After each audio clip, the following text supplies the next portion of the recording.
Welcome to my channel Nepal English zone. তো আজকের ক্লাসে আমি তোমাদেরকে ওয়ার্ড স্টক শেখাবো, অর্থাৎ কিছু ইংরাজি ওয়ার্ড দেওয়া থাকবে, তার বাংলা তোমাদেরকে করতে হবে। আমি এখানে সেটা করে দেবো। তো আগের ক্লাসেও আমি তোমাদেরকে 30টা এরকম ইংরাজি ওয়ার্ড করিয়েছি এবং তার বাংলা মানে বলে দিয়েছি। তো আজকেও আবার তোমাদেরকে 30টা ওয়ার্ড শেখানো হবে।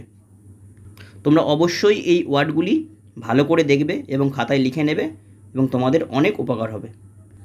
এবং ভিডিওটি ভালো লেগে থাকলে অবশ্যই চ্যানেলটিকে সাবস্ক্রাইব করবে এবং ভিডিওটিকে লাইক কমেন্ট শেয়ার করবে এবং লাইক কমেন্ট শেয়ার করে তোমার বন্ধুদের কাছে ভিডিওটি যাতে যায় এবং সকলে যাতে এই ওয়ার্ড স্টকটি শিখতে পারে। তো ভালো করে তোমরা খাতায় লিখে নেবে। আগের ক্লাসেও আমি তোমাদের 30টা করিয়েছি, তো আজকেও তোমাদেরকে আবার 30টা করাচ্ছি। Thank you for watching this video.